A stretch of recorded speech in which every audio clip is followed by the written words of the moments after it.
Good evening, everyone. Welcome back to another stream. We are doing our best to put them always on Sundays now, around this time, just to keep the same sort of timings, so we all know when we're kind of going live. There has been a lot happened since 2 weeks ago because we haven't had a show since then. We'll talk about it. But first of all, we have someone new on the channel. We have a new guest, which is really exciting. Jenna, how are you? I'm good, thank you. Good. It's always good and exciting when we have new people on. So we have, thanks Lee. Hopefully speak to you soon. Jumping straight in from kind of what we've missed. So what we missed as of last week, which I was kind of disappointed I didn't get more of a show about it, was Blood and Guts. Really exciting that NXT first blooper. Really exciting that AEW are getting this match on now, sort of every year, I believe. Here's what we missed. Did you manage to see it at all? Yeah, I've seen it. Cool. So it was really exciting because I saw lots of things in it that I haven't necessarily seen in other matches. So I've just noted down kind of the main bits that kind of took my attention, basically. So the first thing that took my attention was Darby Allin had a skateboard with thumbtacks on it. I was trying to work out how that was the case, because I was thinking, right, how can they? Because I'm sure they pierce the skin, so they must have had to I don't know how they did it. Yeah, I don't know. I tried to work it out, but I sat there and I couldn't work it out at all. So that was the first kind of thing that happened. They then actually used real scissors to jam it in the head of Jack Perry and in his mouth, which was bizarre. Again, not something I expected to see, but I was all for it. There was then I'm trying to cast my mind back because it's 2 weeks ago since I've seen this now. So there was so there was two barbed wire tables below and above Anthony of the Acclaimed. They then jump off the top rope onto it while Matt's kind of holding it into place. And then there was also someone that had a mouthful of tacks and the super kick as well. There was Anthony taking revenge and wrapping barbed wire around his leg to jump off the top rope. There was people being handcuffed to the side of the cage, left, right, and centre. Nicholas Jackson told Hangman Adam Page that if he didn't get into the ring, that he'd be fired. So that was a cool little angle as well. They then, because Swerve was to the side of the cage, they used bolt cutters to kind of get him into the match. There was use of staple guns, which is really cool. There was 4 tables that were set up outside of the cage, all on top of each other. Anthony and Nicholas kind of jumped up onto the side of the cage and were just kind of fighting. And then Anthony fell off and goes through all the tables, which was really cool. And then there was 2 more bits hanging off the top of the cage. Darby Allin delivered a coffin drop to Jack Perry through a table, which was really cool. And then towards the end, Jack Perry was handcuffed to the side of the cage. They were absolutely annihilated with a kendo stick and chair. He then gets covered in what obviously isn't gasoline, but they told us it was. And then said, if you don't quit, I'm going to put you on fire. Nicholas Jackson, who is handcuffed to the ring rope, says to Darby, if you want the match for the TNT title against Jack at All In, you've got it now, stop. and then they kind of won. So yeah, I don't know if you had any like further thoughts on it. I thought it was really fun. Yeah, it's probably like one of the better blood and guts matches that I've seen recently. Like in all the ones they've done, I think that has been my favorite one. Yeah, I can't really, to be honest, as I cast my mind back, my memory's not the best at the best of times, but I can't really remember one being like that. Like I think I'll remember that one just because of all like the bizarre things that they did. Not saying the matches before weren't good. I'm pretty sure they were. But yeah, I think you made a good point there. I think I'll like go away and remember that one more than the others. Yeah, like especially because of like the storytelling angles to it as well. Like what they've got building with Adam Page and Swerve Strickland, and how Adam didn't want to go in the ring because Swerve's on the outside, but then when his like contract's on the line, he has to go in. I think that's really cool how like they've put story into the match as well. Yeah, I think there was a couple of moments there, really, like throughout the whole match that kind of happened. Because obviously there was the ending for the match All In, and I think that takes. It's all well and good them putting on like a match, but then when they have to like incorporate all these different things into it, it shows that they've taken a lot of time to kind of put it together. So I'm definitely all for that. So moving on, just while we are on the topic of AEW, quickly go over kind of what happened this week. So MJF came out first of all, kind of talked shit about the crowd, as per.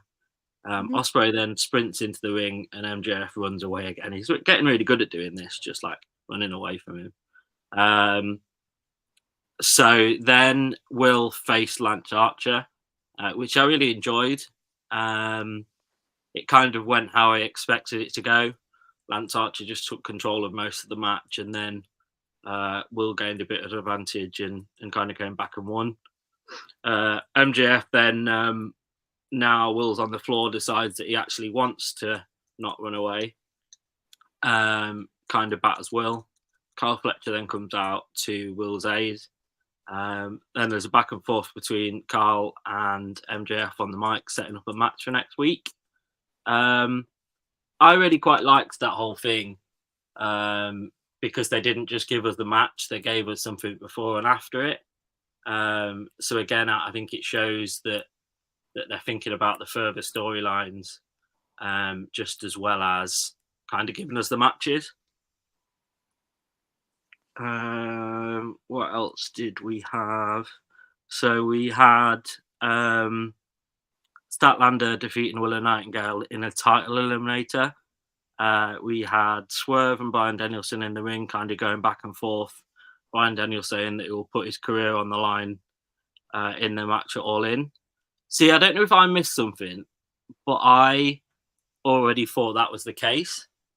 Did I miss something before last week's episode?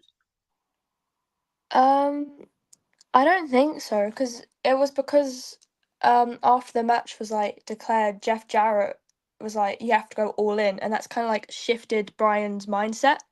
So now all in means he's putting his career on the line as well. Because yes, he was going to retire, but he was going to semi-retire, so he'd still do shows, but not as often. Okay. But this would be like him fully retiring if he loses. Okay. See, that makes sense. I think that makes it more interesting because before, if it had been that he would kind of go like not full time, then I think there's a chance of him not winning the title. But now I'm not sure there isn't. But now I'm sure if it's his career on the line, I'm not sure that they're not going to give him the title. What do you think about it? Because I think it's a really... I think he's going to win the title. Yeah. I can't see them making him retire at all. And if he retires, it would have to be at Wrestle Dream because that's in Washington, and that's where he's from. Yeah, it's a bizarre one because I don't want I get they like to give him the title to finish off his career, but then if you give him the title and then the next week he just comes on Dynamite and puts the title in the ring again, it's a little bit weird. Yeah, but also I don't know if he says he's fully going to retire. If he wins, then I don't really know how he's going to go back on that, if that makes sense. Yeah. So we'll have to find out, obviously, in the coming weeks. I don't really know. I've been trying to kind of put together what matches they haven't really got on the All In, because I think they've got space for like a few more, because I don't know how many you had last year, but I'm sure there was a few more than what we have right now. Yeah, but last year's was mainly just like multiple man matches, whereas this one's more just single. Yeah. See, I still do think they need something, not another Anarchy in the Arena like they had before, but something like that. I'm gonna have a look, because how many matches there were last year? I think they're probably going to do another Anarchy though, because that's like their big thing that they've done every year as well. So I think that will happen too. I wouldn't be against that, because it was really enjoyable, and I think they're always really enjoyable. I don't see who they can put in it though. Yeah, no, I don't. Like, they're destroying the Don Callis family, so they can't put them in it. The Elite have all got matches. What other groups have they got? So the one last year, they've got that was new the one Elite, they've made, but I don't know what it's called. because last year it was the Elite and then House of Black, wasn't it?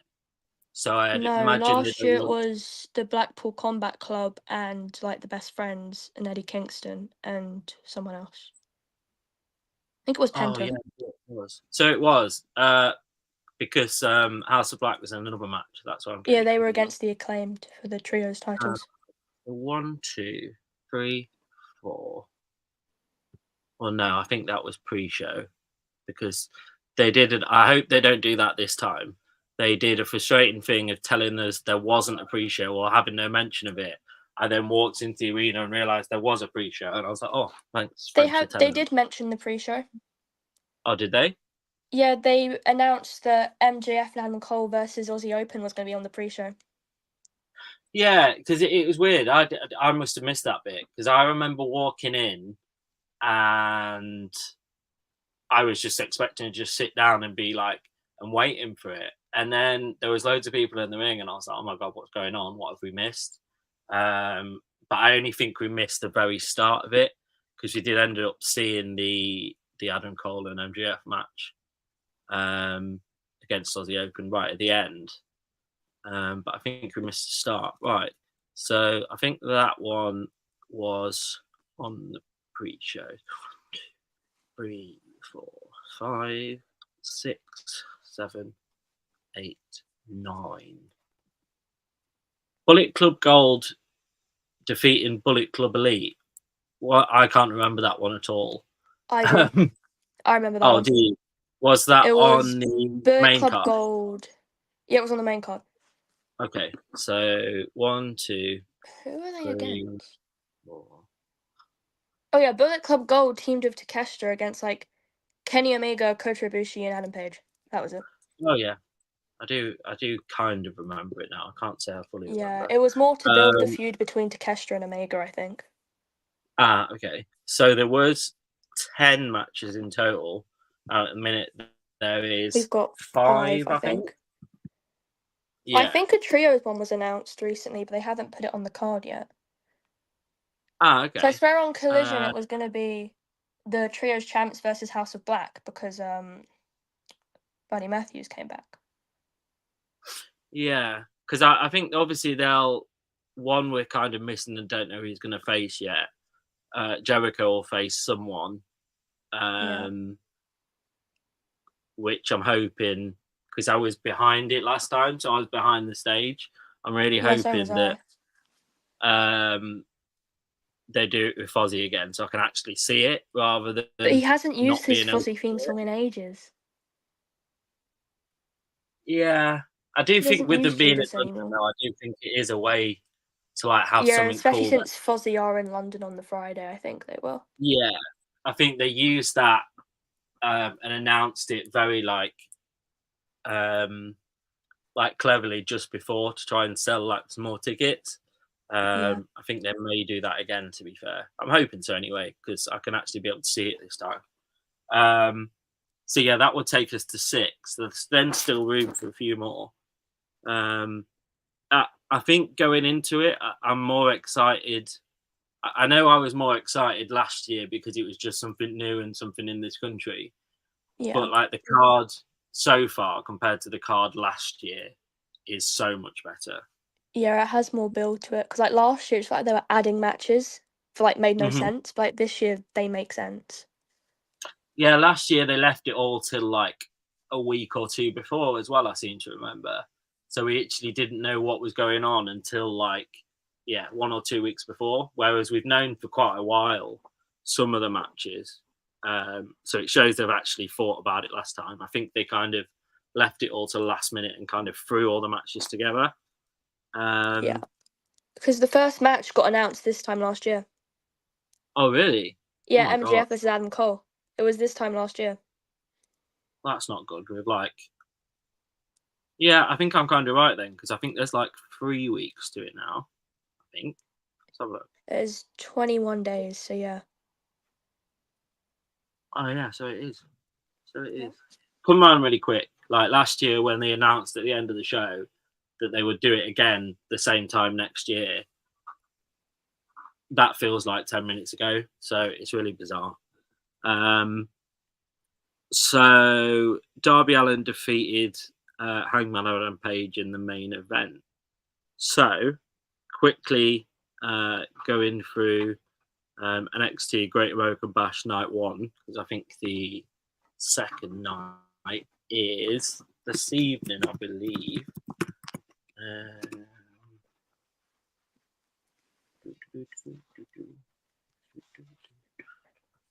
At least I think it is. Night 2.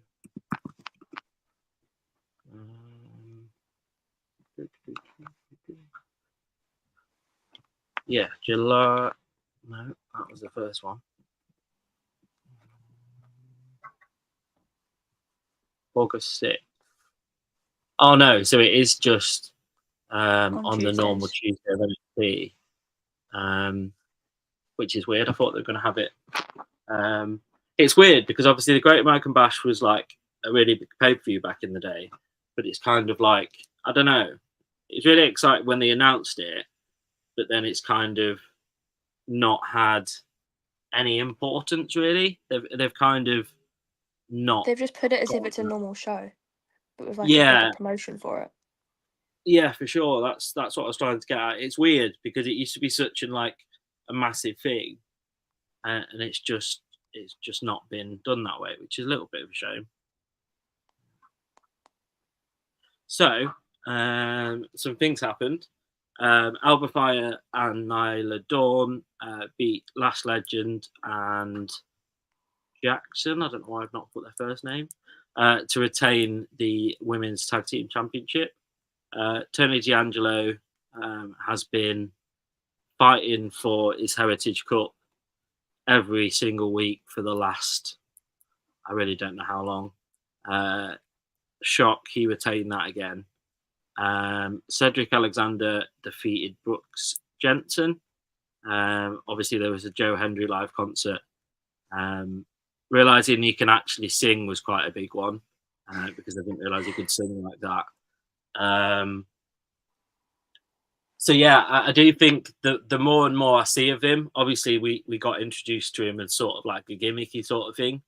But the more and more I actually see of him, I'm actually more and more impressed because obviously we found out now that he can actually wrestle in ring, and we found out now in the future he's obviously going to be really good at cutting promos and stuff. Have you enjoyed kind of what you've been seeing of it? Well, to be honest, I've known him for ages, so like I'm used to all this. Like I Yeah. enjoy him there, which is good. I'm glad like he's doing well now because he really does deserve it. Because I've seen him since ICW. Uh, I've I've been a fan for a while now. I'm really glad he's getting like the spotlight he deserves. yeah, because Lee's been because I've been talking to Lee about it, and he has been telling me to go back and watch Is it IC?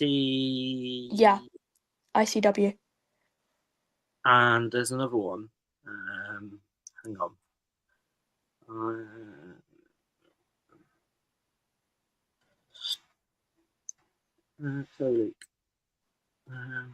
Because actually going back and looking, he's been around for a long time. But Yeah, he obviously, has. unless you kind of follow a certain like independent wrestling company, you won't have known about him. I certainly didn't really know about him until all of this kind of his theme song kind of blew up and stuff. And right, let's have a look. So,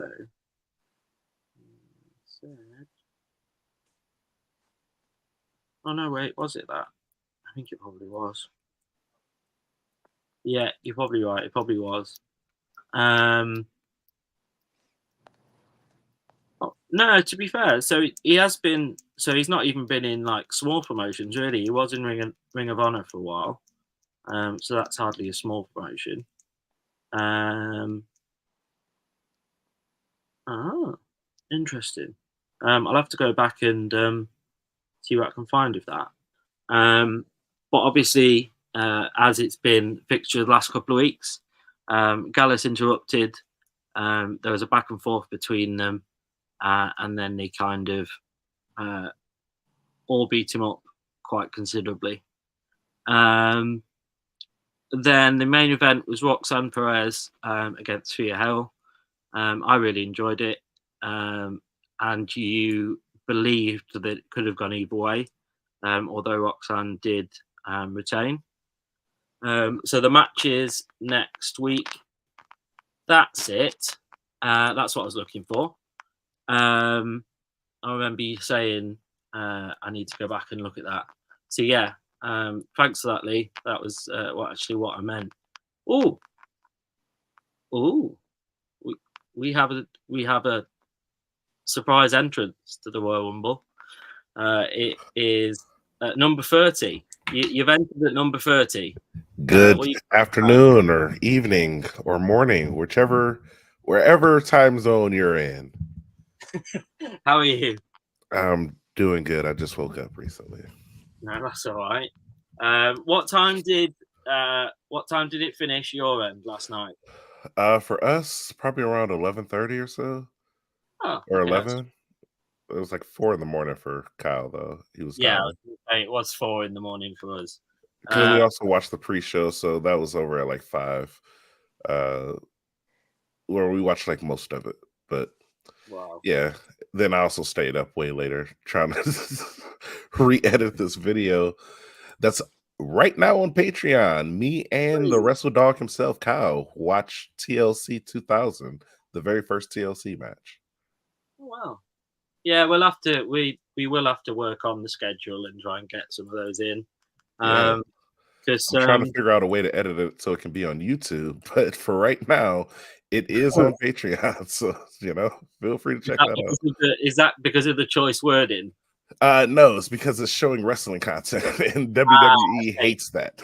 Yeah, you might not be able to get away with that one, I'm afraid. Yeah, I'm gonna give it a try. I've seen some other people kind of get away with it. I just would need to figure out what parts to take out to make the match still look good. Yeah, I believe Kyle sort of does picture stills. Like I think you can get away with that, but I think then if you use actual footage, I know we've used little bits of actual footage, but I think you have to be very careful using any footage. Yeah, there's a way you can do it. I just need to. You just have. It's pretty much like the movie reactions. You can't show like scene moment by moment, but if you split it down increments, maybe like 5-10 seconds at a time, and then intersect that with the commentary, it'll work out. I just have to actually do that now, and my editing software has been going like it's been acting just straight dumb lately. So it's been one of those weekends. Always helps. Yeah, it was one of those ones. Obviously, I tuned into the start. I was kind of fighting off sleep. In actual real time, I think I saw Rhea and Liv come in, I saw Good them. match. Yeah, I saw them run out of the ring a few times away from each other, and then after seeing that, I was then fast asleep. So I Yeah. had to carry on. I finished it like an hour before we went on live, so putting the notes together was quite quick. Just quickly before we go on to SummerSlam.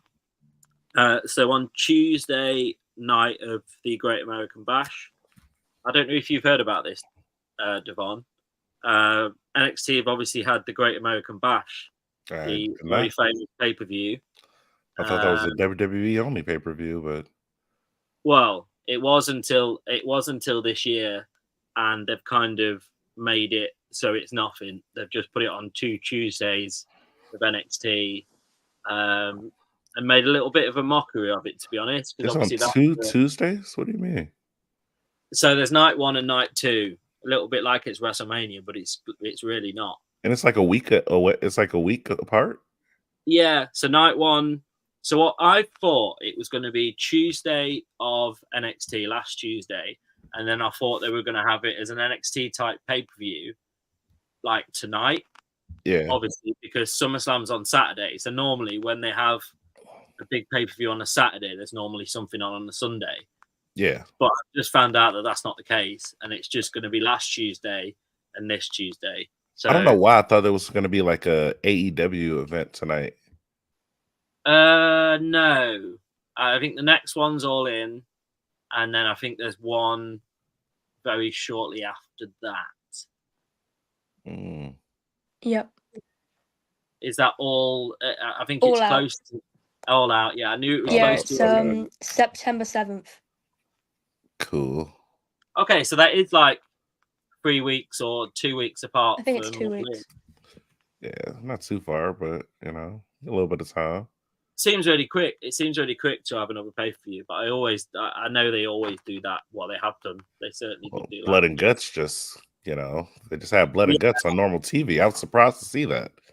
They have done that, I believe, for the last couple of years. I'm really surprised they haven't done it as a pay-per-view. But then does it go into what we talk about often when we talk about elimination chambers and stuff, and how they should maybe just be one-offs rather than pay-per-views? So, you know what? I can't give the same booking advice for AEW as I give WWE. but maybe Tony Khan himself is actually watching the streams and going, they've talked a lot of crap about Elimination Chamber being on its own separate pay-per-view. Yeah, but unless we tell him to start doing more reverse finishes, he's not going to listen to anything we say. I don't think he's got any control. We need longer matches that have more reverse finishes. I think they just kind of lock him in a side room and just lock the door so he doesn't have any say on creative at all. They just no practicing, no rehearsing the matches beforehand. We're going out there raw. We're going to see how it goes. They just kind of post his food underneath the door every now and then. Like, here we go, Tony. Here we go. When you were doing the shows, it didn't go well, so we're not going to let you do that anymore. I mean, my only advice for Tony with his pay-per-view, the Bad Blood or whatever it's called, Blood and Guts. Stop trying to set people on fire on national television. Like you can't, you're not allowed to do it. Like the implication of it is crazy, and also like it's just more. It felt like it was gonna happen. I was waiting for the part where like, how are they gonna figure out a way to only set his pants on fire like they did at the last pay-per-view, but on national television? I don't think they can even get away with that. And then at the end they were like, no. We all give up.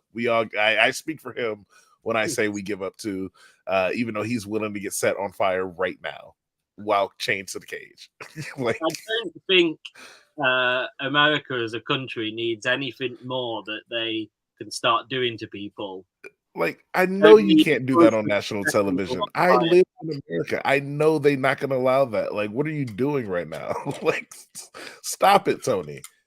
I don't think he needs. Yeah, like I say, I think there's enough problems with free use of guns. I don't think they need to to then bring on setting people on fire and pouring them in gasoline as well. Yeah, like come on, bro. Where'd you even get the gasoline? Will they just have that on standby at under the just ring? underneath the ring, they just keep it there just in case. Every night they burn down the ring and create a brand new one. Yeah, it just was really weird.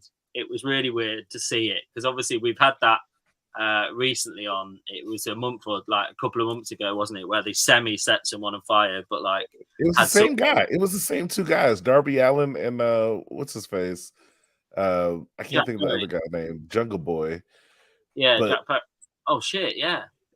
So it's like first they set his legs on fire on the last one, and like I was like, wait, they're gonna set him on fire? That's wild. It was just his legs, and you could tell where they put the jelly on so it would only burn there, and it was literally like it stopped at his knee, and then it just went backstage. And then this time they did it with the gasoline, which I will say I think that was water. Gasoline is not just like clear; it's normally got like a yellowish tint. I'm pretty sure if you poured gasoline onto human skin, I'm pretty sure there's going to be a reaction. I don't think especially when they're bleeding. I'm pretty sure they would be like almost that would enough be like, yeah, this is torture. I was saying that as I was just going through. You're probably right in the terms of water. I think they did quite well to make it in like the petrol cans that the Americans do use. So it was kind of somewhat like it could be. Obviously, like it wasn't. If you didn't know any better, you would probably fall for it. But if you know what either gasoline looks like, or how wrestling works, or how TV works, you'd understand that wasn't gasoline. Yeah. Quickly before we move on to SummerSlam, I'm just going to run through what is on Tuesday night. Joe Hendry is against Joe Coffey. Trick Williams is facing Pete Dunne. Ethan Page for the title is facing Aura Mensa.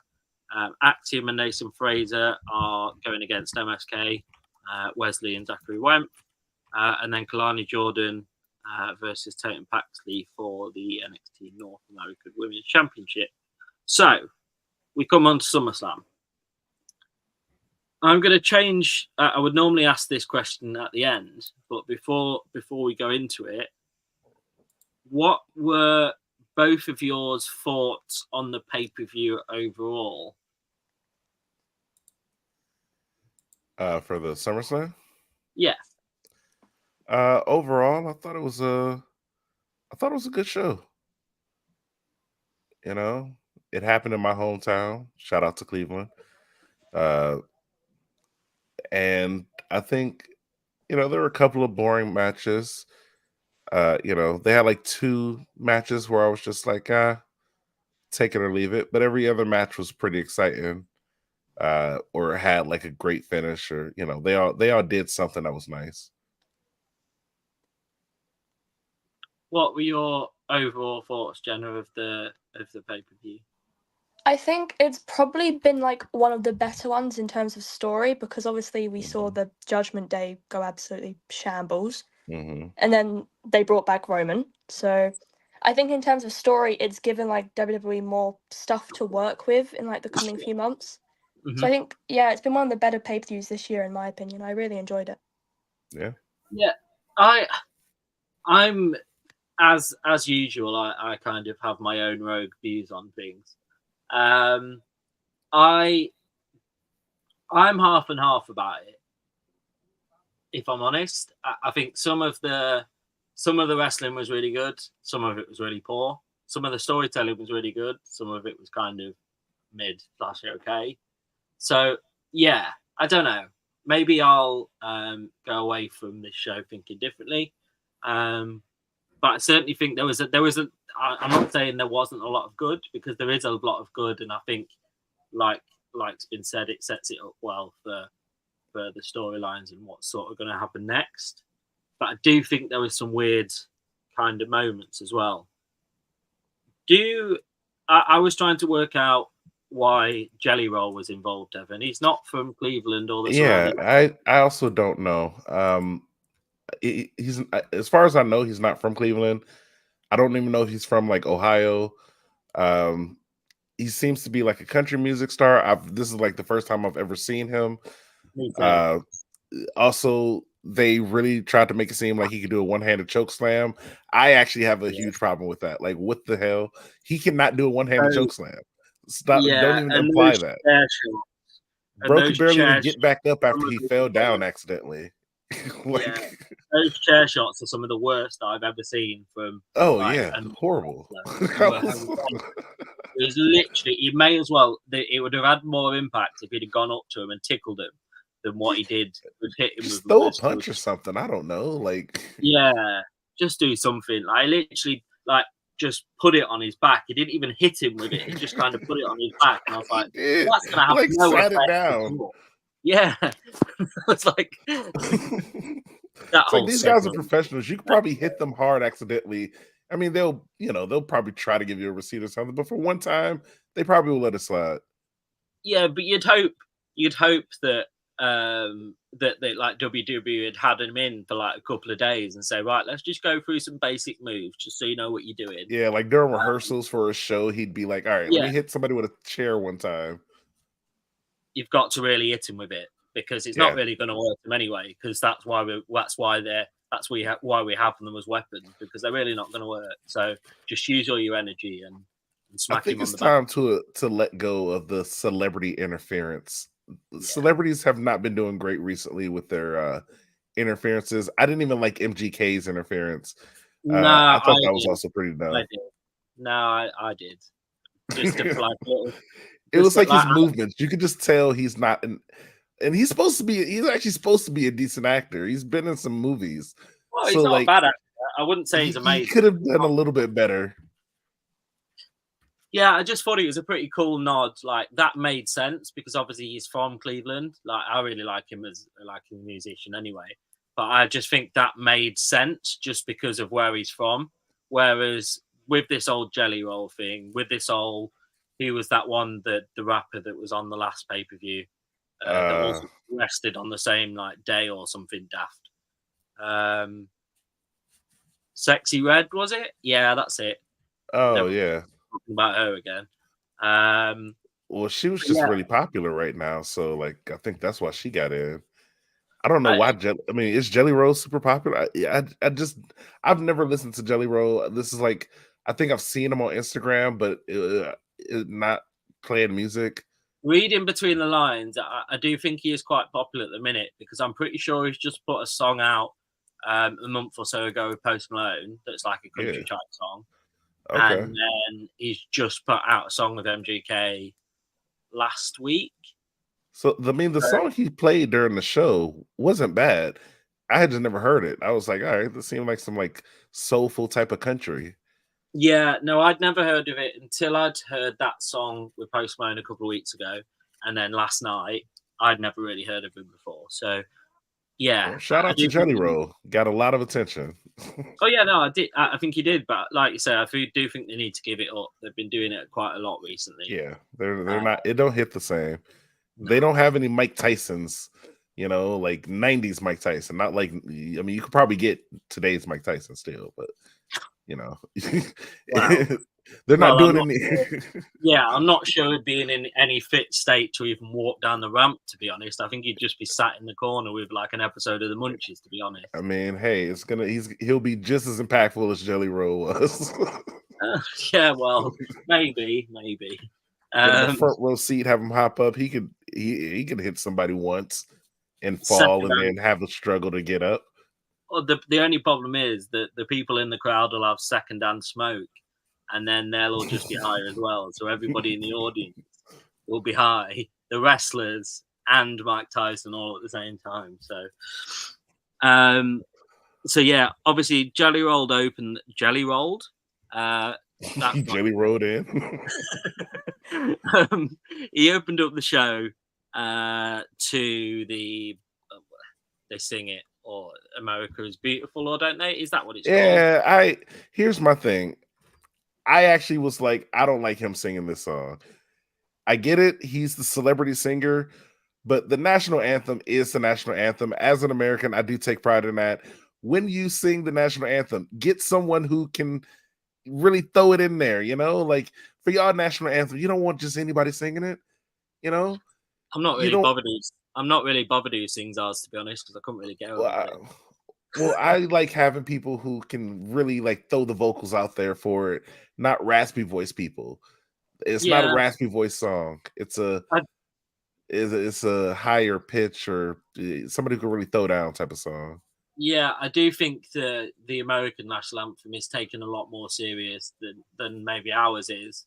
We just kind of the only time we kind of sing ours is when like our national team plays football, and then everybody else, that's it. That's so, Yeah. but I do think it is quite important in America. But I just find it weird because mostly the only time we hear it is on like before Mania. Am I wrong in saying that, or right in saying that? If you're in America, you'll hear it a lot more. Like before every national sporting event. I meant in terms of WWE, we normally only hear it at WrestleMania. Right? Oh, I mean, yeah. Wait, do they? I don't know if they. Yeah, I don't think they do it before every pay per view. I know they Uh, did it at WrestleMania. They might only do it for like the big four, like WrestleMania, SummerSlam, Royal Rumble, and Survivor Series. yeah, I'll have to keep an eye on that because I only really notice it because obviously it's like a staple of Mania every year. Like it happens.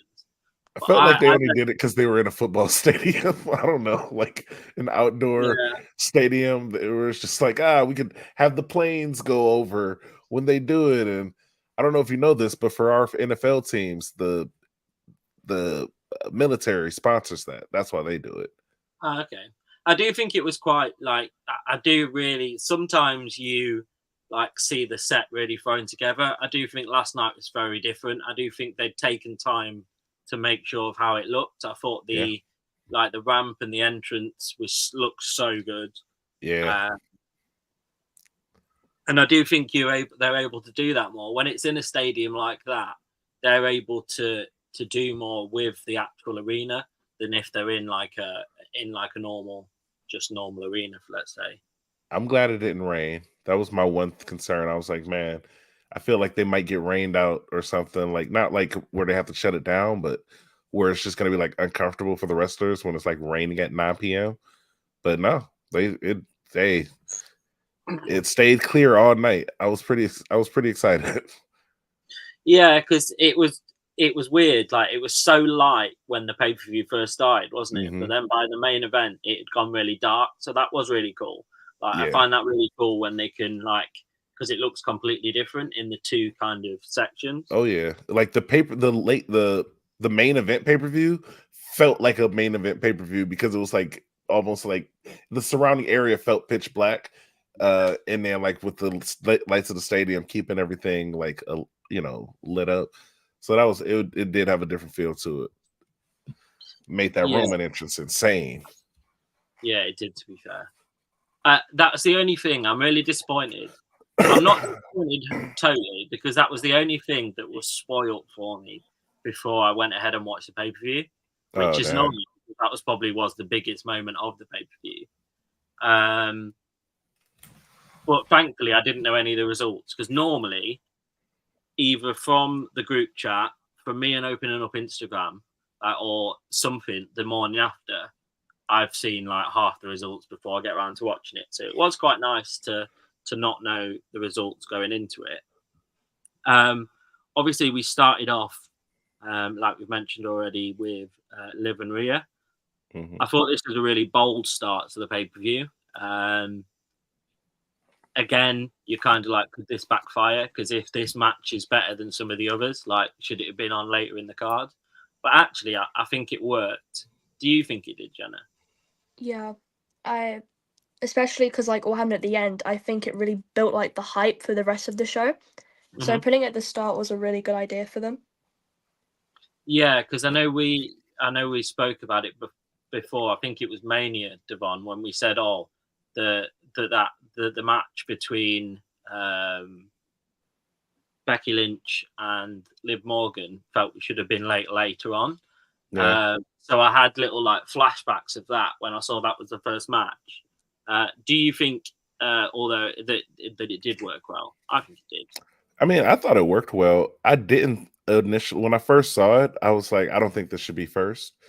Um, I was trying to think of another match to go before this one, but you know, I think during the stream, the guys were. I was like with Gary and Kyle, and they were like, "Yeah, but like you don't want to start it off with a boring match. Also, you don't want to start off with like what else would you really start it off with?" And I was really thinking, like, I know they wasn't going to start off with the Logan Paul one just because he's from the area. Uh, they want to make sure to give him like a decent spot, plus, they have a little bit of a setup with the whole smashing the window thing, so it's like they got to get onto that. So yeah, you probably don't want them going first. Uh, but outside of that, once the match got started, I was like, okay, I think Rhea herself is enough. Where if she starts off a show, it puts the show in a good spot going forward. It may not be like the very best match, but it's not going to be like the match you're like, oh, this is boring. Can't wait for the second match. It's going to be like, oh, this was a great match. What's going to be next?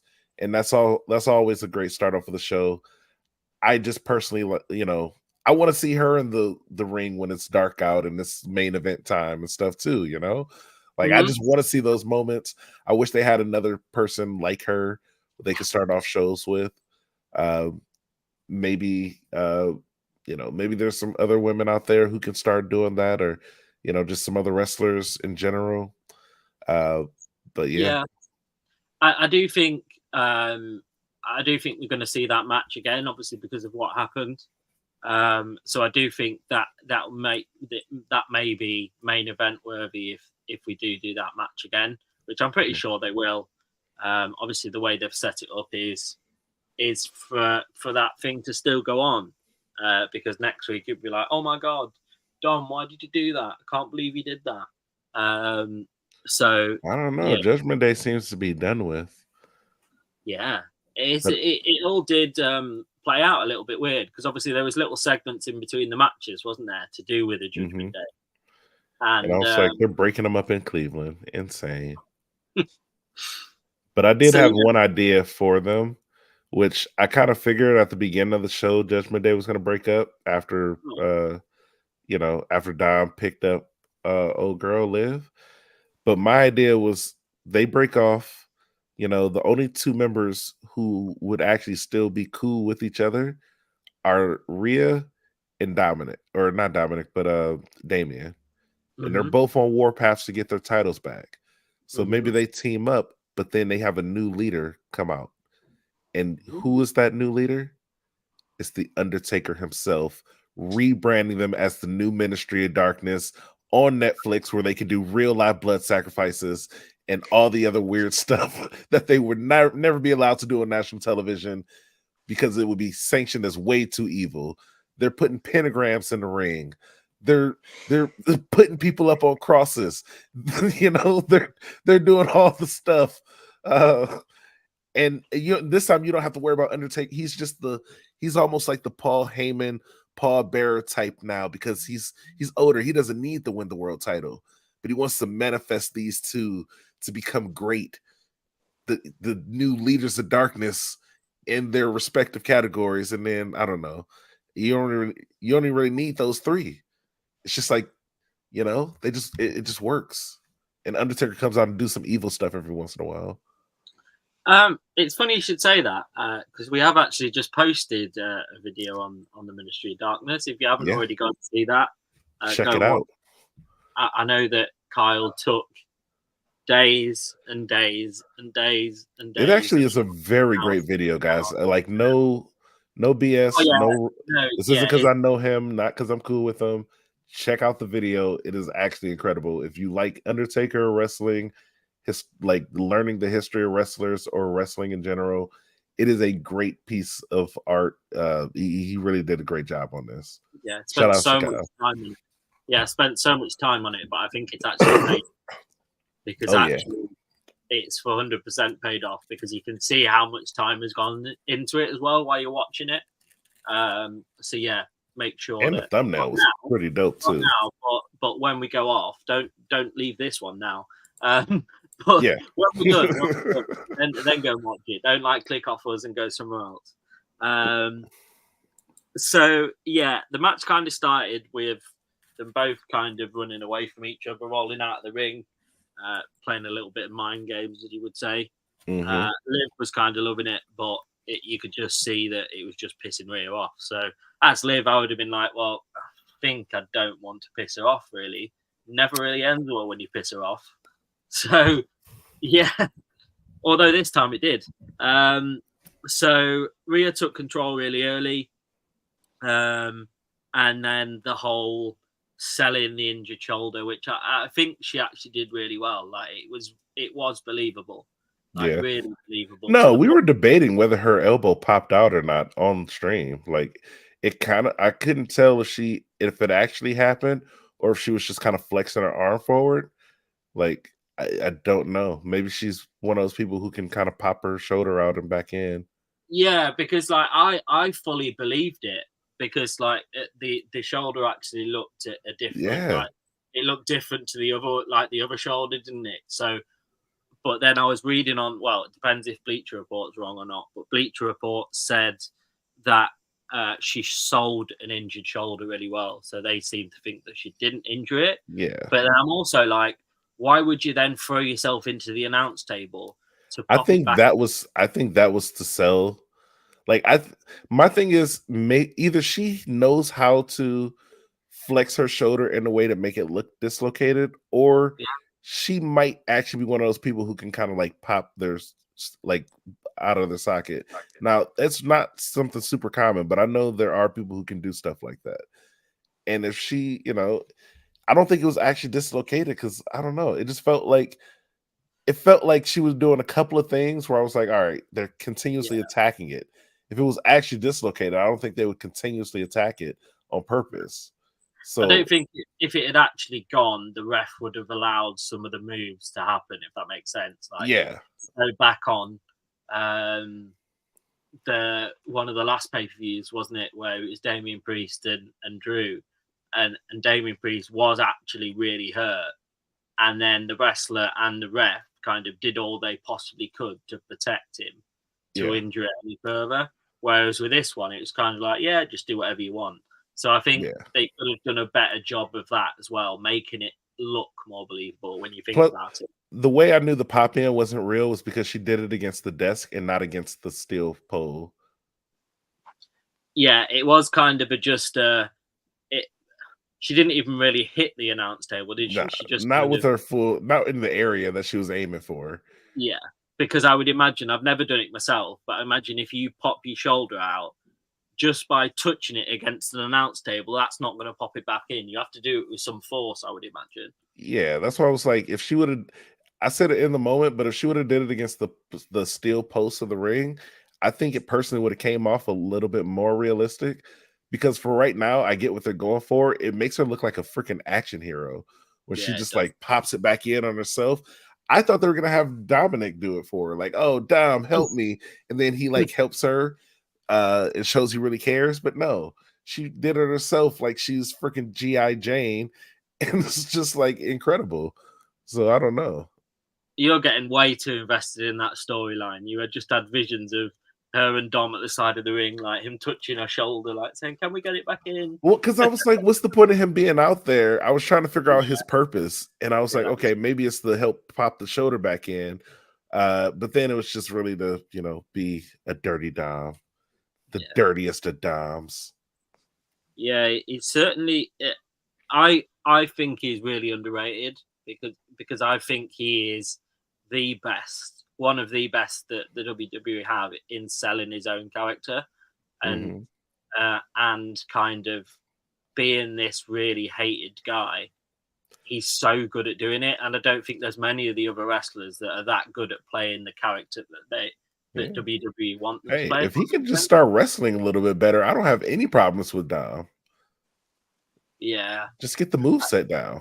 Yeah, I do think he's certainly used more for out of the ring sort of stuff than he is in ring, if that makes sense. I don't know why though, because you'd think that if you're Dominic Mysterio's son, if you're Rey Mysterio's son, you would be able to you've been brought up on wrestling, so you would think that he would have a decent skill set. So hey, it don't always translate. Michael Jordan's son never made it to the NBA. bet that was really disappointing for most of them. LeBron's son, they're saying he only got on because his dad is LeBron. Like, you know, it just don't always translate. Dom's improvement is amazing. So different from Ray. Yeah. I mean, he's not like the worst wrestler in the ring. He's just one of those guys where I'm like, I like him outside. So I really wish that he was better inside, because that would just make his all around ability like peak. You know, like if he could get like, and I know the comparison is, they always do the comparison, it's crazy, but it is so true. If he can like get like some Guerrero move sets, like start looking like Eddie or even Chavo in the ring, and he's like one of my favorite wrestlers. Like if he can at bare minimum get a Chavo Guerrero move set down, he would be one of my favorite wrestlers right now. I'm forever going to be disappointed. I know I've said this a few times, maybe on this channel and to everyone else, but I'm going to be forever disappointed that they didn't build that match as like the second coming of the custody of Dominic Mysterio. I just think that would have been it should have been a ladder match. Having him like maybe like in a cage at the corner of the ring or something, just watching over, and then ended up winning the match, just kind of got full custody of him. I think that would have been great.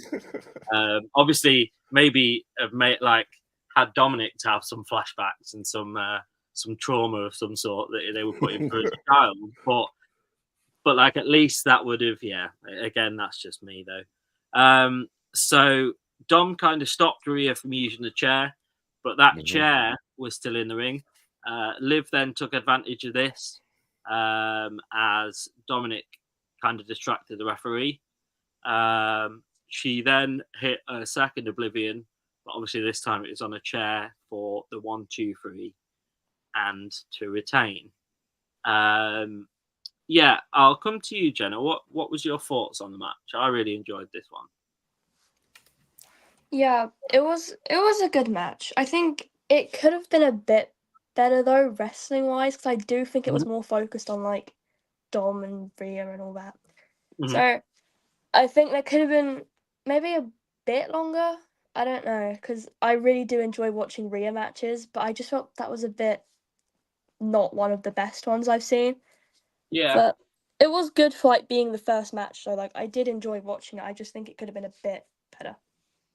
Yeah, I do get what you mean. I do think it was mainly focused on the whole Dominic and Rhea coming back. But hopefully, in the next one that they have, assuming obviously that they have it, it will be more of a wrestling match, because I think both Liv's style of wrestling and Rhea's style of wrestling, although they're different, I think they'll complement each other really well. So I do think that could be a really good wrestling match as well.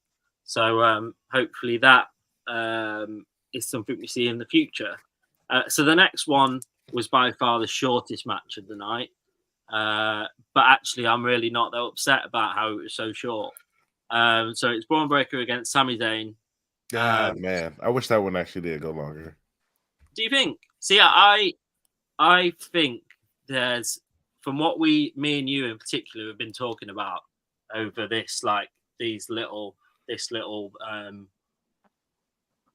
what do you call it? Like this little like couple of matches between Braun Breaker and Sami Zayn. I do think they did it for a reason, because like we've spoke about before, we've said that they're making Braun Breaker look less like this person to be feared each time they make him lose.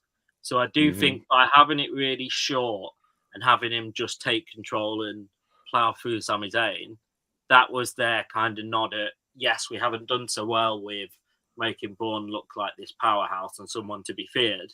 So let's make him finish a match really quickly and pick up a title, because then he'll hold that title for a long time, and I don't know who's going to stop him. But this is what but here's my thing. This is what they should have did for him last pay-per-view. And that way he can have a really good back and forth match with Sami Zayn at the bigger pay-per-view, which is now.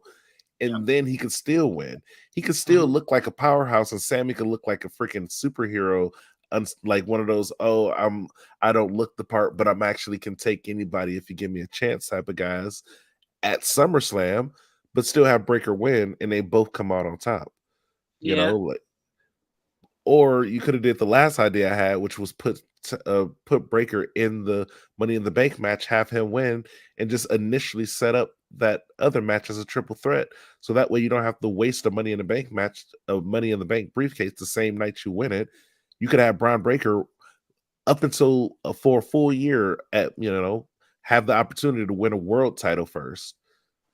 But if you're going down this route, then yeah, make him at least win the Intercontinental Championship quickly first, then have a second match where they have a grueling back and forth match that ends with one of them winning, preferably Braun Breaker, and retaining the title and making it seem like, oh, he didn't just, beat him up and then just, he actually is now defending it in a tough way. Because now it makes me think, why didn't he just do this the first time? He wasn't aggressive enough. Yeah, he wasn't heel enough the first time. He had to go beat up some randos. I think WWE need to start tuning into these streams more, because when we talk about these things, we seem to get great alternatives that sounds better than the things that played out. So I think they should just really come to us and employ us. Yeah, honestly, I think we should just start booking for WWE. I do as well, to be honest. Triple H, stop fiddling around. I know you watch this. Go ahead and pick up the phone, man, and make that call. Can you imagine? Just like in 2 seconds, I get this phone. Whoa, who is this? Old number, and just Triple H picks up. And it's like it rings. It doesn't even say the number. It just says Triple H. Like, you're not even the same contact. How does this happen? Can you imagine?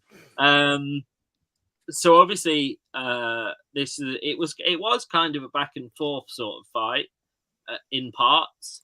I think it made both Sammy and Bourne look quite strong.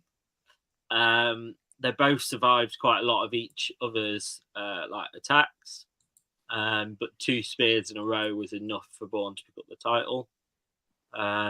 That finishing spear was like insane. Yeah. It's so good when he runs it, because obviously we see the spear a lot. His variation of it, of running at 60 mile an hour. Well, I know it's not 60 mile an hour. Yeah, I'm about to say, who's clocking that? They were throwing out some crazy numbers last night. I was like, he's not a car. He's still a human, guys. But it does make it look more impressive. So much more impressive, because it's done at speed. And actually, if you take a normal spear, yes, it's gonna hurt a little bit. But if you take a spear from the size of the guy that Braun is, and at the speed that you take it at, it's gonna cause a little bit of damage. And I don't think I'd want to see what it felt like. Nah, it was a great looking spear. I gotta say, If it felt impactful, like one of those, like, whoa, is everybody okay there? This has got to end the match now. And yeah, I was pretty impressed by the match in general. I do wish it would have went on a little bit longer, but I was pretty happy with it. I take it back. I think if I was struggling to sleep over the course of a couple of evenings, I would get Braun Breaker on speed dial and say, hang on, you can't running from one side of my house to the other side, spear me, and then just knock me out for a few days, so I actually then will sleep. That's probably the only time I'd maybe ask for it. So we went on to Logan and LA Knight. I put my little nod to MGK as Logan came out was really cool. Because like we spoke about, it made sense. MGK's always saying that, always mentioning in his music, in his interviews, where he came from and stuff. It's a big part of his whole persona and his musical career as well. So that was quite a cool nod that they actually thought, right, let's see who is actually from this place that we're doing a pay-per-view in. Mm-hmm. And let's bring him out. It wasn't like it's just some random person. It was that took thought from WWE to bring him out, if that makes sense. The only people they were missing was they should have had Bone Thugs and Harmony there. Cleveland staples. Everybody from Cleveland knows who they are. One of the bigger rap groups from the 90s. Only group to ever do a song with Tupac and Biggie. Those are just like, everybody know they're Cleveland guys. The Miz, and I guess this is my one pet peeve. These people are not from Cleveland. They're from surrounding areas of Cleveland, about 20 to 30 minutes out. More importantly, and I think they actually made a reference to this on SmackDown, but Jake Paul is from Westlake. Westlake is about, if you're on the freeway, about 30 minutes from Cleveland. Like, you can't see downtown Cleveland from Westlake. It's like, it's too far. If the freeway has traffic, it's like 40 minutes, maybe an hour. You're like, it's that's not hardly being from that place, is it? If it's an hour, that's what I'm minutes. saying. Like, they might have, you can't even take a public transportation from Westlake to Cleveland. Like, you have to, like, they might have one bus, but that's literally it. It's insane. So yeah, he's not. He's like, as from, it's like if you had to drive 40 minutes away, would you consider that the same city as you? No, it wouldn't be the same city, because I would be close. So if I left my house and drove 40 minutes, I'd be closer to Nottingham than I am to Lincoln. So exactly, I wouldn't be from there at all.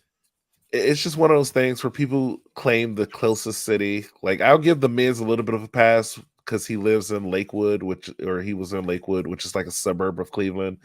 You know, there's like suburbs of like the greater Cleveland area. But Jake Paul was like from it, like, even if you count all that stuff, he is from a different city. Like, that is a place where a lot of people with money live, and they come out to the Browns games every once in a while.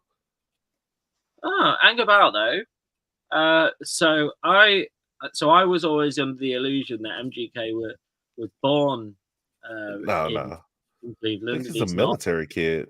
He was born in Texas. He then grew up in places including Egypt before moving to Colorado. Yeah, I knew Colorado. So, and then at some stage he then went on to live in Cleveland. I think he went to high school here. I think he like graduated and like, I don't know if he went to middle school here though, but I'm pretty sure he at least went to high school here. I know people who went to high school. So that is still kind of like, then you've grown up there. That makes sense. Yeah, if he probably got here when he was like a teenager or something and just like lived here for the rest until he made it. Which, I mean, he made it in his 20s, so like, you know. He wouldn't have been far out of what you call college, would he? Like, yeah, nah, he probably would have been like in college when he got signed, because I think he was like 19 or something. I remember hearing about him, like, it was like 10 years ago or something, maybe even more. Yeah, that was definitely more. I heard about him in like 2009. He did his first album around that time. Yeah. So on the August the 3rd in 2011, he signed with P. Diddy's label. Oh yeah, because I remember in like 2009, I was dating this chick who was like a huge fan of his. He was literally still one of those people you could like go to the beach, and every once in a while you just see him at the beach trying to like sign and do his like mixtapes. And she was like huge fan. She literally gave me his mixtape and was like, "Oh, you need to listen to him." I was like, "All right, I'll check him out." See, I think that's why he's liked by a lot of people. Is that he's still one of these people that, as much as he can, he acknowledges all of his fans and spends time with them where possible. He seems still quite down to earth, even though he's obviously such a big name. I was about to say he definitely had a great community, because literally I was like, I never heard of him. She made me listen to like all his music. I had to act like it was really good. It was pretty good though. I'm not gonna lie. I ended up liking it. I ended up listening to his first mixtape. Even when I went off to college, I still listened to it and got people on. Yeah, I just think he deserves a lot of respect just for the fact now that he's gone from rap to pop punk to. I didn't know how popular he was in punk and stuff until like a year or two ago. Because I mean, last thing I heard was him and the Eminem thing, and I don't know. It wasn't like his rap was just so bad that people didn't like him anymore. It's just that Eminem song was just so good and popular that it kind of overtook his. It's just the level of popularity. I'll still stand by that. I think MGK's was better than Eminem, but I am literally one of. Yeah, I'm gonna say I'm not gonna stand on that. I think Eminem's was better. It's just he hit every part, and then he also he sunned them in a way that was just like kind of you can't really come back from that because it's just factually true. So I think the reason why I think it was just a taking sides thing. I think it was just that's also more like I don't think it was necessarily looking at the songs for what they were at the time. It was just who do you like more out of the two. I mean, that's how they usually break down. Life is high school, bro. I don't know what to tell you. It's like no matter how old we get, it will break down to a popularity contest at a point. Yeah. So obviously you mentioned it's quite interesting that you mentioned about Logan Paul and stuff and where he's actually from because they made out on his. So for a couple of the matches, they had like they do in the UFC where they have like a little like fact about them or like because normally in UFC you'll see a person, he'll get like where the ref like checks that he's like as he should be. You'll get like 17 fights undefeated and he's the fastest person to knock somebody out with a flying kick or so they did that a little bit, which shows that they're now being like their partnership with UFC. Like they've clearly taken that from them, haven't they? Because they've only just started doing it since they got in with the UFC. And it did say that this is Logan's first time competing in his hometown state of Ohio. Again, I think it was just potentially because I'm sure the little I know about him, I'm pretty sure his schooling life was in Ohio because he was a champion wrestler in Ohio in his school, which is why he's so good at the wrestling that he does. So that he kind of can say that he's from there. Again, like MGK says he's from there because he went through school and stuff. So I guess he's from Ohio. I just don't like when he claims he's from the city of Cleveland. It's just outside of like if you're not from America or out from Ohio, there may only be 3 cities in Ohio that you ever even heard of: Cleveland, Columbus, and Cincinnati. Outside of those, most people have never heard of Westlake, Elyria, Cuyahoga Falls, none of that stuff. So when people are from there, and those are like all places that are kind of like further out, they can only go out to places like Cleveland for like sporting events. They'll just, they'll go around and tell people they're from there. And then you'll be like, oh man, Cleveland's a pretty rough city, man. How are you even from there? And you're like, oh, well, I stayed in the clear. Luckily I just so happen to live 40 minutes outside of where any violence ever would have happened. Yeah. I do think he had a very reading between the lines. I do think he had a very privileged upbringing as well. Oh yeah, extremely. Like the high school he went to was like a private school, or not a private, but it's like one of those schools that's like, I can see why he did good in wrestling there. It's one of those schools. They certainly had more opportunities as kids to make something of themselves than most of the other people growing up in that area would have done. So yeah, it does make a lot of sense when you look at their career now as to the upbringing they had. Like they had reign to kind of do as they wanted, really, which most kids probably haven't got the opportunity to do. Exactly. I mean, plus they got to be on. What were they like? Weren't they like Disney stars or something? So Jake was on. I think Jake was on loads of Disney channels, which is what that was his start. I don't think Logan was. I think it was Jake that was on the Disney channel. Here I am sounding like a Jake Paul and Logan Paul nerd at the minute. But, I never really knew about them until a couple of years ago. Which is really weird because you would have thought like people in America would hear more about them than in the UK, if that makes sense. Nobody. Like, I mean, because I'm also like 33 years old, so like I think I just missed the timeline of of like caring about these young guys being on Disney. I haven't watched Disney in like 20 years. yeah, but I suppose at the time, if you were watching Disney, you wouldn't have had a clue who that was either, because that would have just been another cast member like anybody else. Yeah, I probably wouldn't have cared either way. No, I don't think anybody would have done. So yeah, we had obviously then LA Knight arriving in the truck that he stole from Logan on Friday Night SmackDown, going on to smash a window, which I thought was really fun entrance. Like both of the entrances in that match were really fun. They started fighting before the bell had even rung. Logan kind of spat prime in LA Knight's face, which is a little bit weird. And then LA Knight responded and like, yeah, you're not spitting that in my face, and responded putting him a neck breaker through the announce table, which was really cool. Man, what are they making these announce tables out of? Because that did not break. I know.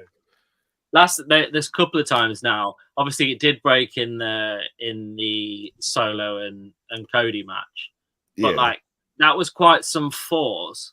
Because Logan Paul's he's not a small bloke. LA Knight is also a really big bloke as well. So just those standing on that announce table, you would have thought that would have been buckling before like they'd even did the move. And then that move like did really slam.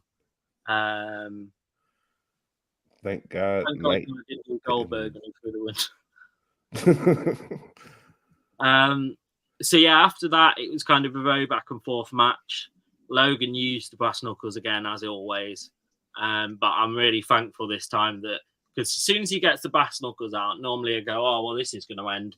He's going to turn around, hit him with that, and then it's going to be finished. So I'm really thankful that it didn't go with that this time. And they, LA Knight just kind of brushed it off, hit him with his finisher, and then became the new champ. I did really enjoy this match. Again, it wasn't, I don't remember it being the longest. But I think this was one of the better wrestling matches on the night, because I think apart from the Gunther and Damian Priest match, parts of the Cody Rhodes and Solo match and this match, there was not actually that much good wrestling, because the rest was kind of storytelling. So yeah, moving on really quickly to Bayley and Nia. Oh wait, before we do though, I do have to say I'd make a lot of criticisms about Jake or Logan Paul. The guy can wrestle. Also, his selection of outfits is almost perfect. He knew in Cleveland, in the Browns Stadium, to wear the Cleveland Browns colors for his whole thing. And if you look at it, the suit, the things he wore on his shoes were like the literal like Cleveland Browns, like what they wear, the stripes and everything. Like if you're a Browns fan, you probably would have you almost would have forced yourself to root for Logan Paul after seeing that outfit he came in. And then the high flying stuff, like it's very hard to deny how good he is when he like just sets up on the rope, gets on the outside, does the whole like the what was that, like the moonsault from the top, like out of nowhere, and it just looks incredible. It felt like he was in the air for like an extra 5 seconds or something. And it's the same when he does frog splashes, and I'm like, he needs to have a more high flying move set. I hate the punch thing he does. I think that's actually a really dumb move, especially when you almost need to have brass knuckles every time you do it. Because if you do it without brass knuckles, it's just not even effective. So yeah, I wonder if they take get a better one away from him, if he's going to have any gimmick at all, really. Yeah, give him a frog splash finisher or something like I want to say something like a diamond cutter, but I already know Cody got the flying diamond cutter, Randy has the RKO. It's probably gonna be too much, but like have him do something flip or something with it. I don't know. Yeah, I do think they're going to have to kind of rethink some of his moveset now he's not champion as well, because I think that was his old idea of being the champion, was using the brass knuckles all the time. Now he can't do that now he's not champion, so they're going to have to kind of work something out. Maybe he'll wrestle more matches. Ooh. Maybe. So quickly going on to Bailey and Nia, I'm going to spend the least amount of time that I possibly can on this match because it was just, it was the worst match of the night, I think. Yeah. I do kind of, I try and not be too critical of Nia because obviously I don't really like her. I've never really liked her. So I try and take my biases out. But I couldn't even take my biases out. It was really bad. So Bailey took control really early on, but it didn't take long for Nia to take over. Nia caught Bailey during a suicide dive and hit a Samoan drop. Bailey did somehow hit a powerbomb. Obviously, Tiffany Stratton then ran down to cash in, but Bailey knocked her off the apron. Jax used the distraction to hit 2 power bombs and then 2 annihilators to pick up the win. At the end, when Tiffany was celebrating with Nia, I really do wish that she got a chair and used it to cash in, but obviously that didn't happen. Really poor match that was very predictable. Noticed I haven't asked Jenna a question in a while. Any thoughts on the matches that we've spoken about so far? Because me and Devon kind of went off on various different avenues.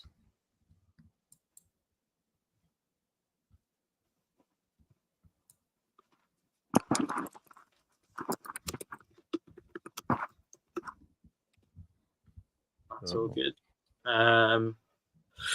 I will carry on. So Jenna is backing out, thanking her for coming on. Good. Thank you, Jenna. Nice meeting you. And having your views on. It's always appreciated. So we've got a couple of matches left. We've got 3 left. So the one that say, the Nia Jax match. All right, I gotta say it. I think Nia Jax has a very cute face. That's just me personally. She looks like she'd be like a really nice mom and a good person in real life. I don't know what you're seeing because I don't see that. Hey, that's just me. But also, I just noticed last night, Tiffany Stratton literally looks just like a more like a preppy version of Rhea Ripley. And she also, I just noticed it. Her outfit is literally the preppy version of Rhea Ripley's outfit. Like instead of making it black things and stuff, just turn her outfit more pink and white, and then just take her tattoos away and take out the nets and stuff. It's literally the same outfit. It's just one is like the punk rock version of the other.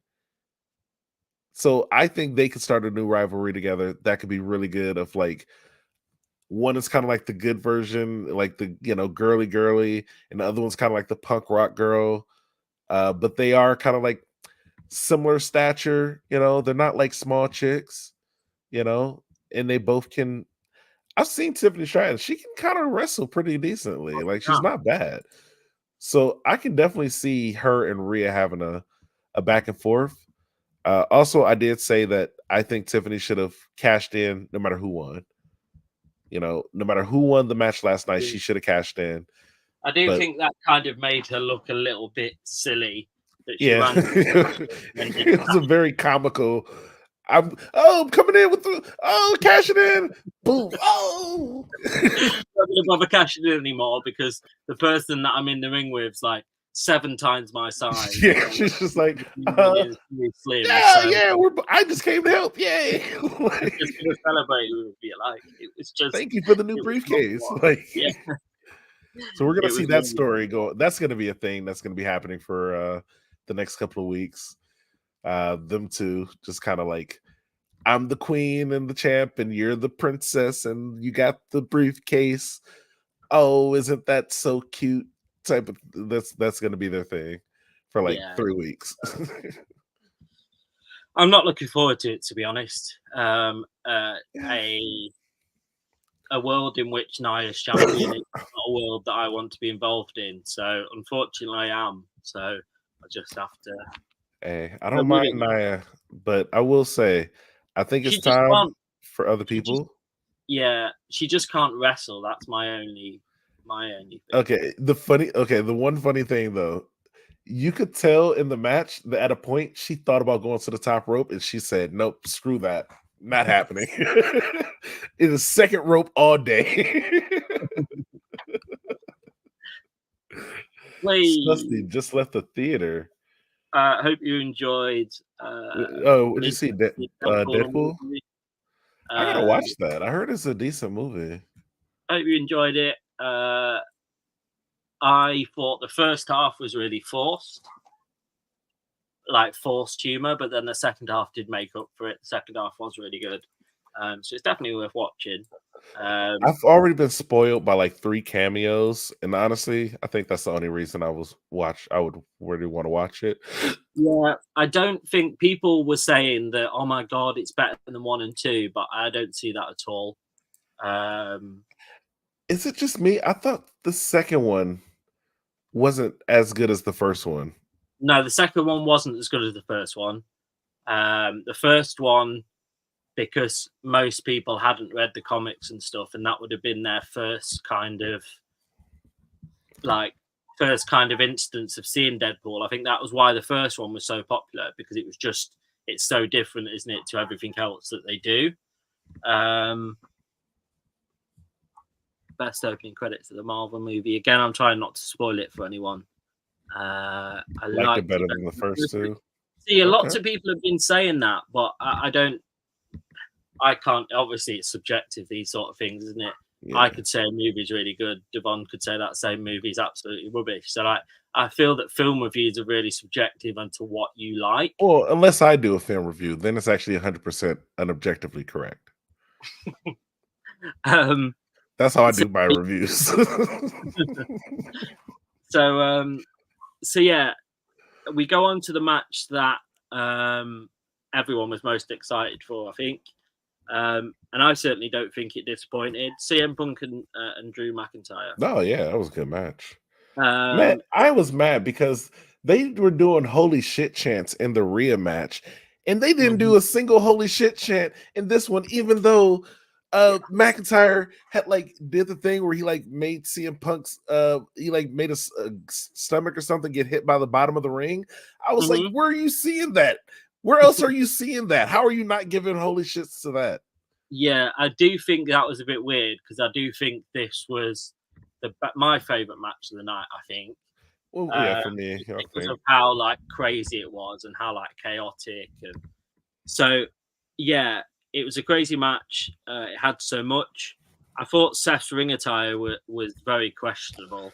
Yeah, bro, I forgot he was I forgot he was just the referee. I was like, wait, they're doing this long entrance and all this stuff, but then he took his coat off. I'm like, wait, he's just the ref. Why do you even have to do an entrance? It was the fact that as he came out, he looked like the real life human version of Beetlejuice as he came out in that long robe that he had on, and then he got to the ring or close to the ring, and then took off the coat, and then had a glittery WWE ref t-shirt on with lace. Instead of black, it was just lace. I was like, wow.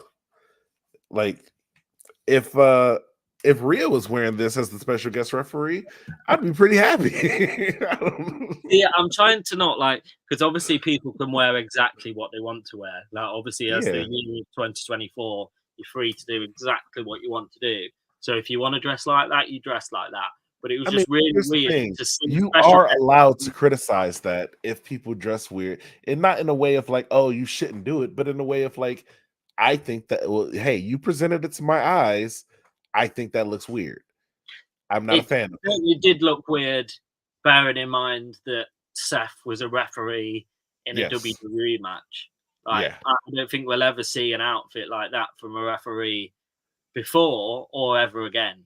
The fact that Goldust has never even done an outfit like that is insane. Goldust walked so he can run. What is happening right now?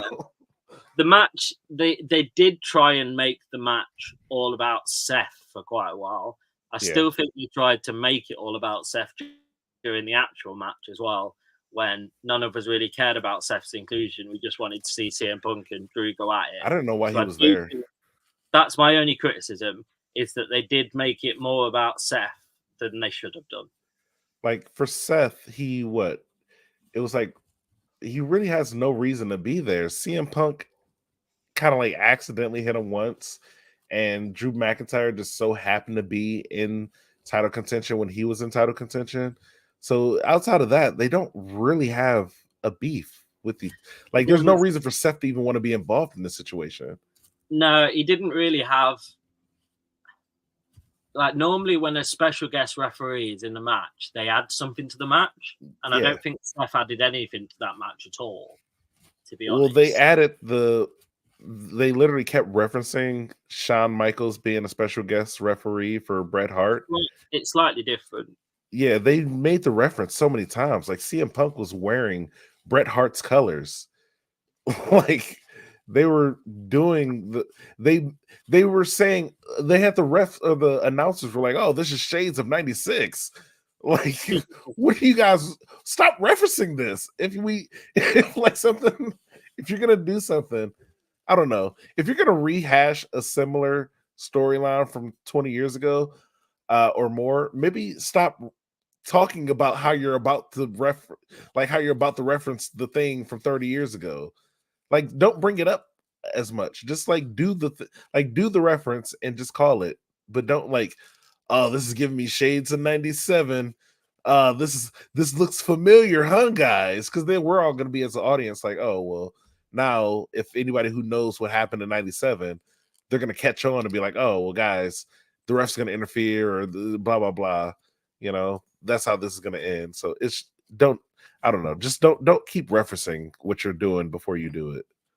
Yeah. So obviously it started off by Seth giving them instructions like he's done before. That was just like boring. You're like, come on, let's get to it now. So you could see it, like, as soon as the match built up, you could see that all that Drew and CM Punk wanted to do was just hurt each other. So it was 100 miles an hour the whole match. It was going like in every direction. Drew brought in a chair, but Seth stopped him from using it. Punk then built up momentum from this. There was a whole kind of narrative about CM Punk not doing a move on Drew and taking the bracelet back from Drew, and then CM Punk then dropping it, and then Seth had it on his arm, and then Punk went mad because he's like, oh, you've got it now. And I think that was all a little bit playground sort of shit. Like, it wasn't. It was really silly. Like, it was just. For me, okay, I initially saw it and I was like, okay, him and McIntyre going back and forth with the bracelet. But then you could see, okay, it falls. CM Punk is about to get pinned or something, or they were like doing more stuff, but the bracelet's in the ring. So naturally, the ref would try to pick it up to get it out the way. But because Seth Rollins has fake pants on that don't actually have real pockets, he can't just put it in his pocket. He can't just give it to CM Punk because CM Punk's in the middle of a match. What else would you do? You got to put it on your arm. So that, you know, I'm like, all right, maybe if he wore better pants with real pockets instead of like pants that girls are wearing, you know, girls don't have real pockets. They just have one pocket at the back or something. That's not a real pocket. That's a way to get your phone stolen. But like, you know, that's what Seth's wearing right now. He's not wearing real pants. These aren't like Hardy Boy pants. They don't have you can't put anything in those pockets. He had to put the bracelet on. So then, you know, now CM Punk looks at him and he's like, whoa, what are you doing with the bracelet? Oh my gosh, not my bracelet with my dog and wife's name on it. It's honestly as if Seth had hold of like CM Punk's credit card. It was that important. Why do you have it then, huh? Why don't you just give it back to me? Like, bro, you're wrestling right now. And then you had time for bracelets. And then they started like giving harsh words to each other, like, "Oh, I can see your refereeing skills are as bad as you wrestle," and like all this sort of stuff. And I was just like, "Yeah, whatever." And then Punk kind of hits him with a GTS. But no.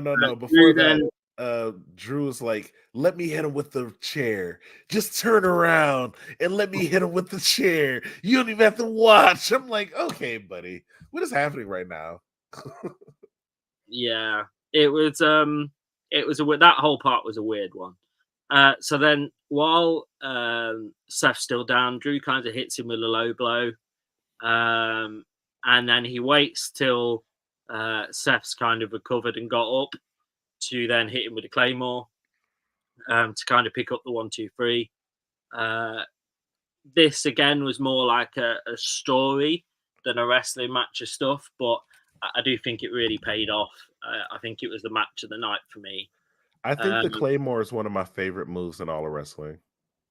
Yeah, it's the very way he does it specifically. It's very unlike most other finishing moves, isn't it? It's quite I don't know what the word is, quite unique as such. It's not like anything else that anybody else does. It feels like a move that most people would mess up, where they would all go forward. We'd see them slap their hand on their leg or something, and we'd be like, "Oh, wow, that's just a super kick or something." Every time he does the Claymore, I'm always like, "Wow!" Like I've never seen him do the Claymore, and I'd be like, "Wow, that looks dumb." Or no, no. I've never seen him look bad. It always looks incredible every time I see him do it, and I'm like, damn it, I love this move. Yeah, it's one of those ones. So we got to the co-main event, which was Damian Priest and Gunther. I think this was more like of a wrestling match than most of the others. I'm not sure that I massively enjoyed it a lot. Really. Really? So Gunther kind of charged the champ, but went straight into a forearm from Damian Priest. Damian Priest then carried on the momentum until he got suplexed onto the apron. Priest then dealt some more damage, but at the same time, Gunther was holding his own. Priest hit his finisher, but Balor put Gunther's leg on the rope. Priest had no idea that this had been done until he saw the replay on the monitor. Gunther applied the sleeper hold, and Balor watched as Priest fought back, but he was too distracted by Finn and what he'd done, and passed out to give Gunther the win. I thought it was a weird end. I don't know about you guys watching it. I thought it was a really weird end. The moment where Priest, and you can tell it was planned out to be this way, but the moment where Priest goes for the pin, but he has to roll Gunther over because Gunther didn't roll enough, and he has to roll him to the side, and then oh boy put his leg on the ropes. That's where the match went downhill in a quickness for me. I was like, everything after this point is getting dumb. Like, because at this point, it feels like these are all 100% planned things, but like not planned in a way where they did it properly to make it come off realistic. It was just pre-planned, so like he comes out there and guy puts his leg on the rope. Okay. Then he comes back and then he turns around and does the smirk. And now we have to watch that happen, even though Damian is still in the match for the championship. Obviously before that, it's going in. The match is insane before that. They're slapping each other. Freaking oh boy is bleeding from his chest. He's taking the blood and just rubbing it in his hair. Like it's a crazy match. And then they just, for me, just completely ruin it with all this like extra gimmicky stuff of this random guy outside the ring. Now Damian is let me choke him from I'm in the ring and he's out the ring. Let me choke him from up here with no advantage or no way to physically do anything really. And then that also helps me get choked out and lose. And I was like, don't let him freaking lose on a choke out. Yeah. And also, can we talk about the fact that he was getting choked out next to the same ropes that oh boy just put his leg up to get kicked out? But also he's like 6 something and he didn't put his leg up on the rope. I do think it was a little bit disappointing for it to end like that because it had been a really good wrestling match. Exactly. For it to end like a little bit of it was almost like a cop out finish. It was like oh well, this is a little bit like That's it something I didn't would see on feel like SmackDown or something. That's like an ending of SmackDown or Raw versus like a pay-per-view, especially SummerSlam. They're trying to get. Oh, I think Stussy was talking about when we were talking about the Bret Hart Shades of '96 thing. Okay. Not a fan of instant replays being used to influence character decisions. Yeah, I'm not, but I think it did work in that instant because obviously at the time, Damian Priest didn't have a clue what had gone on. So to actually see it, it was then that kind of storyline progression that he was now angry at like Finn. So it did make sense as to why they did it. I will say I kind of agree with Stussy on that one. I thought it was kind of dumb to see him watch the instant replay and like, and then watching his face do the smirk on the big screen also was very dumb for me. I was like, why are we watching? We already know. Like, don't do the smirk. Yeah, I do get what you both mean, but I like I said, I do think it was done for storyline progression rather than for what it actually was. So obviously this seemed like I don't know about you, but it seemed like an awfully long show. Like it was longer than most of the pay-per-views. It was like 3, oh no, maybe 4 hours. Yeah, 357, I think, on WWE Network. I think. Yeah. So that's like AEW level style pay-per-view timing. But I suppose it is their big one, isn't it? So they had to like pull out all the stops. So yeah, we go on to the main event, which was Cody and Solo, of course. Solo came out on his own, which really surprised me. Cody Rhodes then came out with his dog, which was a weird. No. They almost came out with the dog. He showed the dog at the coming out the car, and then before he hit the ring entrance, he gave the dog back to somebody else. Like, why did we even see the dog? Just so you can like hold it while you talk to Arn Anderson? Yeah, was a little bit weird. That's probably he probably just wanted to get his dog on TV, so everybody goes, "Oh, that's Cody's dog." So obviously he came out with the dog off the bus. Arn Anderson gave him a bit of a pep talk. It was a really back and forth wrestling match until the Bloodline interfered. But then we had the 2 cameos from Randy Orton and Kevin Owens, which seemed really cool at the time, to be fair. Like, really cool. It's what woke me up during the match. Yeah. I was kind of on and off watching it because I didn't think it was amazing until obviously what happened. So they all kind of beat up a little bit and kind of ran out. So then it was just Cody and Solo in the ring again. Cody kicked out after going through the announce table, but then none other than Roman Reigns' music hits. He comes in, Superman punches Solo, followed by a spear. Rhodes and Reigns kind of traded a look very briefly before he hit the crossroads to pick up the win, which was, I don't think anybody foresaw this happening at the end of the match. That's really excited me because I do think Roman, he could have, one or two things could happen. He could have come in and kind of gone, "Oh, thanks Solo for kind of taking over while I've been away," but instead he's like, "You've been a bit of a knob, so I'm going to Superman punch you and spear you." So I do think that set up a really cool angle there that they can go on moving forward. I thought they were going to do like a I can't wait for Roman to come back and be like, I have my championship rematch clause. We never rematch for the championship. I automatically get one. And then they have the contract signing. But then he also has his tribal chief rematch clause that him being the tribal chief automatically gets him a rematch as well. I can't wait. Yeah, it is going to be certainly one to look at and dissect and see where it goes from there. There's a lot of angles that are going to come off the back of that. I think that's all I've got. I am now going to a quiz where we came rock bottom last week.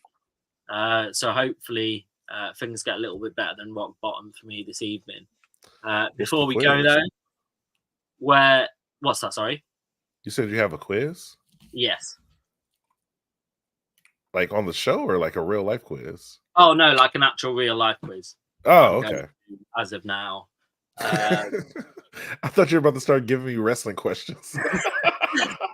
A little panic moment went up in your brain, like, oh. Yeah. Question 1. In 1998, who did The Undertaker tombstone? No, it's all good.